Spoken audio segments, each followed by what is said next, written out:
Hello, everyone. This is Kitchen Table Rants, and we are coming to you today after having seen the final. Is it the second or third? I think it's the second full, maybe third. I don't know. I've been watching every trailer known to Right. man that's been released. Well, the trailer for Star Wars: Force Awakens was released this evening, and then they dropped tickets, and then we got tickets. And we got tickets. Yeah.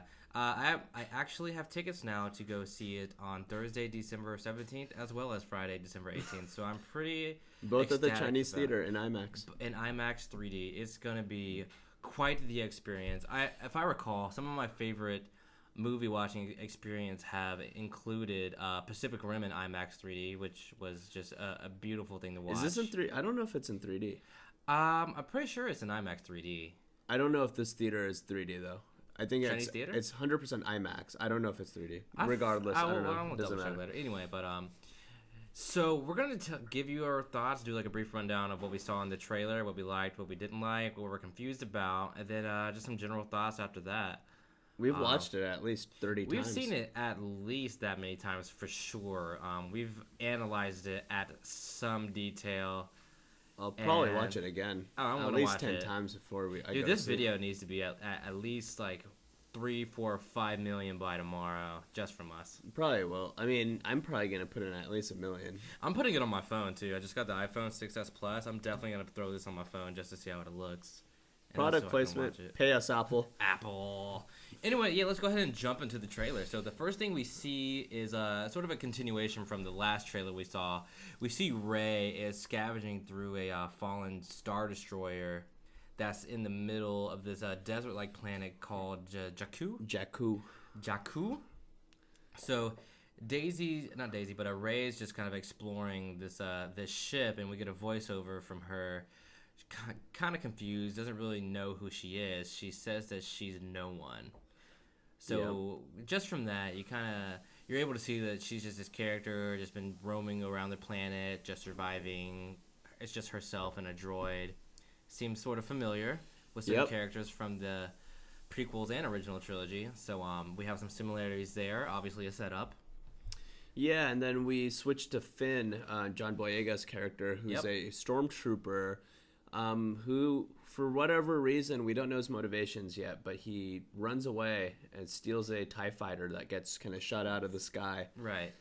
Crashes on Jakku, and quickly, we don't know how or when or why, but Finn and Rey somehow, find themselves together. Up, right. And then you see the Millennium Falcon just soaring throughout Jakku. So just from that alone, obviously Han and Chewie are able to meet up with these two leads very, very early in the movie, which is good to know, because if I didn't get at least like 30 to 45 minutes of Han Solo time, then I would have been pretty damn disappointed. So I'm glad that we know we're going to see Han for pretty much the duration of the film. I think where he's gonna serve sort of in that Obi-Wan Kenobi role. He's gonna play a pretty prominent part of it, I think, from the looks of the trailers, and you see him, and he's telling Rey and Finn, basically, it seems like the Sith and the Jedi have become kind of legends in their minds or in history, and he's telling them no. It's all real. I've seen it. Yeah, so Han is going to be our tether to the original series that just came out years and years ago. He's going to be that voice that steers these new characters, telling them a little bit about how the world used to be before the new status quo came into play. Yeah. And, once he, gives them the scoop, we hear Kylo Ren, who has an amazing, amazing voice. Just, it's not quite sinister, but there's certainly a deep presence there.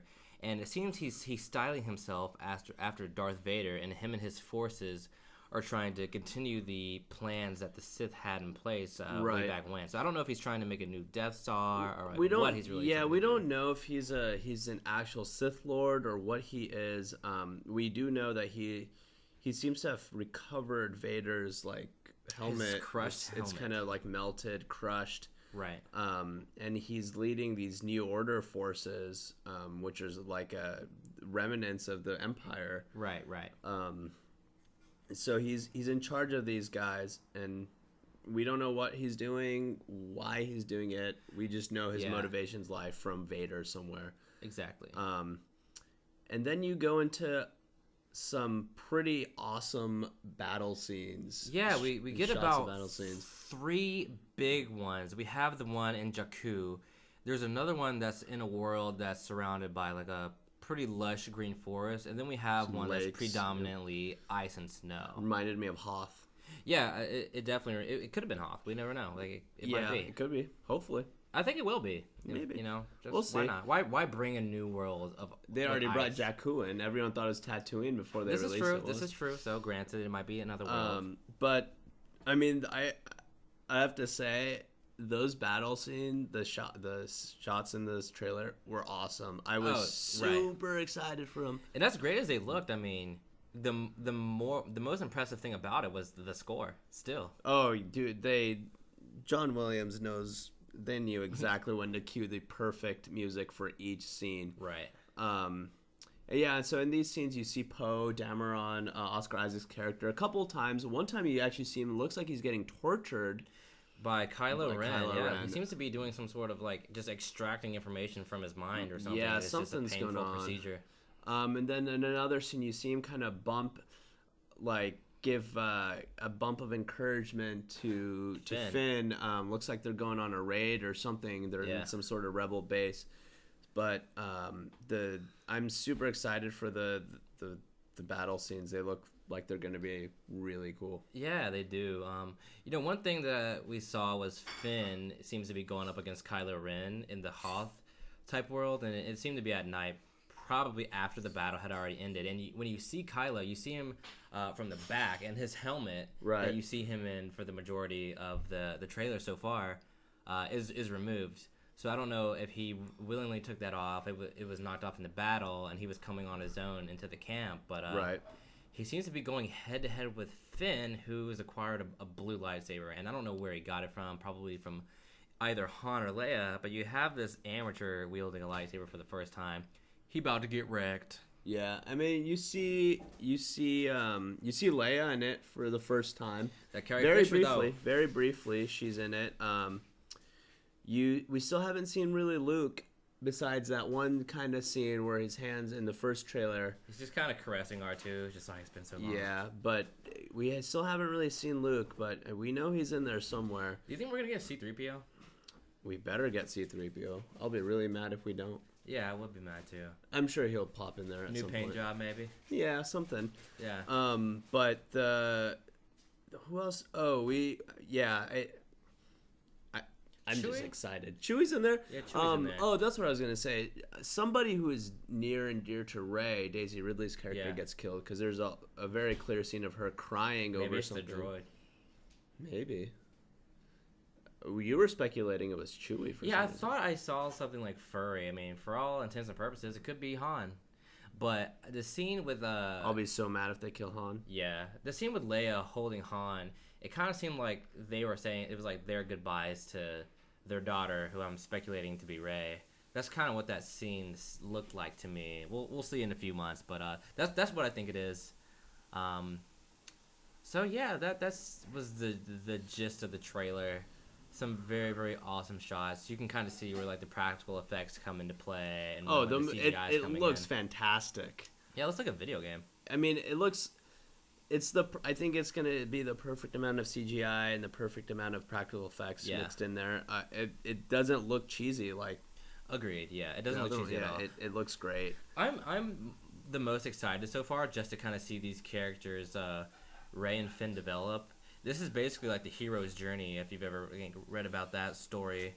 Like all the Star Wars.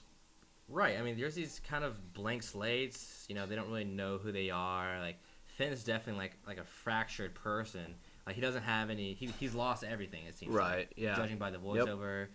Yep. Rey doesn't even know who she is. And obviously she has like a very bold destiny ahead of her.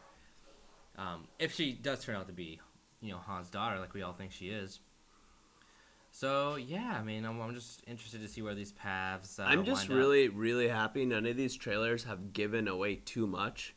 I mean, I've gotten the perfect amount of meat from these trailers. Like I've been hooked since day one. I've been so damn excited, but I still don't know what the hell the story is, and that's fine. It's J.J. Abrams' his typical style coming into play. Yeah. He's always been all about the secrets. He even had that TED Talk about the box. Will there be lens flares? Will there be lens flares? Obviously, this movie is going to be set in space for at least a chunk of it. We will see lens flares. That should not even be a question. Yeah, the trailers have done a great job of just piquing my interest and not giving anything away.